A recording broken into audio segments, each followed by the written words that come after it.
अब मैं मैम से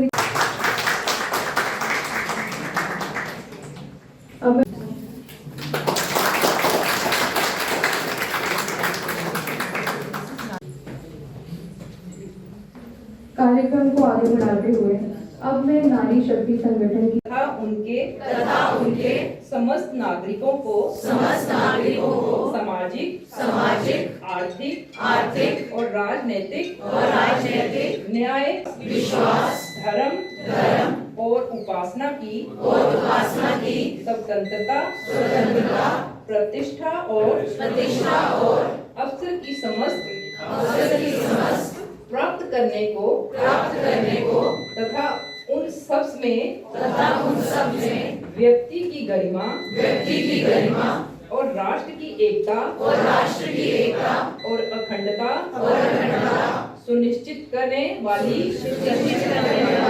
प्रभुता बढ़ाने के लिए भारत माता की जय। भारत माता की जय।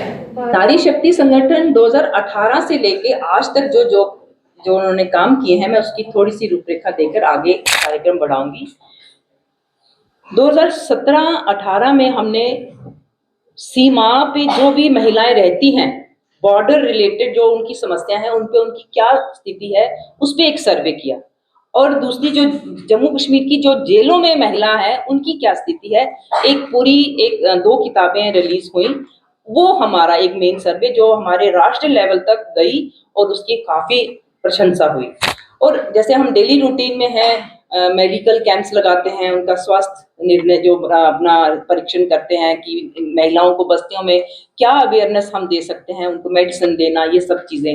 पीछे अभी इतनी सारी हमारे चुनाव आए, हम महिलाओं में जाके लोग। इस समय बिंदु सांगड़ा मैम मेरे साथ है। मैम, जिस तरह से यहाँ पर एक कार्यक्रम का आयोजन किया गया है नारी शक्ति द्वारा, और जिस तरह से कॉन्स्टिट्यूशन डे भी है और आप एक लॉ से जो है भली भांति परिचित भी हैं, नेशनल लॉ डे के रूप में भी मनाया जाता है, और वुमेन्स को एम्पावर करने के लिए जो है आज जागरूक भी किया जा रहा है। किस नजरिए से देखते हैं और क्या लगता है कि अभी भी क्या वुमेन को और एम्पावर करने की आवश्यकता है, क्योंकि जिस तरह से स्पेशल स्टेटस की बात करें, स्पेशल राइट्स की बात करें, कानून जो है उन्हें दे रहा है।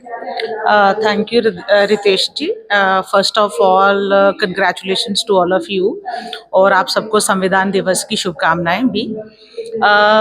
देखें, अगर हम कॉन्स्टिट्यूशन की बात करते हैं तो मैं ये कहूँगी कि हमारे 4 फादर्स जिन्होंने कॉन्स्टिट्यूशन लिखा था, वो इतने 4 साइटेड लोग थे कि उन्होंने कॉन्स्टिट्यूशन में ही बहुत सारी प्रोविजंस रखी रिलेटिंग टू द फीमेल्स। अगर हम प्रियम्बल से स्टार्ट करें, उसके अलावा इक्वालिटी के प्रोविजंस, इवन उसके अलावा अगर आप देखें हमारे directive principles, fundamental rights, and most important हमारी कॉन्स्टिट्यूशन में जो reservation for the women's in the municipalities and panchayats, and most important 29 में शायद क्या हो ही जाएंगे, हमारी इलेक्शंस में भी फीमेल्स को पार्टिसिपेशन मिलेगी। सो कॉन्स्टिट्यूशन ने बहुत कुछ फीमेल्स को दिया है और देते रहेंगे भी, क्योंकि उसकी प्रोविजंस ही ऐसी हैं कि वो हमेशा महिलाओं को आगे लाने के लिए कुछ ना कुछ ऐसे प्रोविजंस बनाते रहते हैं जिससे उनकी और उन्नति हो। इसमें कोई शक नहीं है कि 49 जब से हमारी कॉन्स्टिट्यूशन अडॉप्ट हुई है 26 नवंबर 1949 से, बहुत सारी प्रोविजंस कॉन्स्टिट्यूशन के अलावा भी इन परसुएंस ऑफ कॉन्स्टिट्यूशन हमारे लॉ मेकर्स ने फीमेल्स के लिए बनाए, और उससे एम्पावरमेंट हुई भी है। बट स्टिल कहीं ना कहीं अभी हमारी फीमेल उतनी ज़्यादा एम्पावर्ड नहीं है as compare to the men in India. But मैं बड़ी आशावादी हूँ इस सिलसिले में कि कहीं ना कहीं कॉन्स्टिट्यूशन के दायरे में रह के सरकार हमेशा नए प्रोविजंस बनाती रहेगी, जिससे विमेन की एक्चुअली में एम्पावरमेंट होएगी, जो कॉन्स्टिट्यूशन भी चाहती थी, बिकॉज उसमें लिखा हुआ है कि justice for all, equality for all, and मेरे ख्याल में ये सारी चीज़ें हो जाएंगी बड़ी जल्दी। सबसे पहले तो मैं भारतीय संविधान दिवस की सब अपने देश के देशवासियों को सबको बधाई और सबको शुभकामनाएं।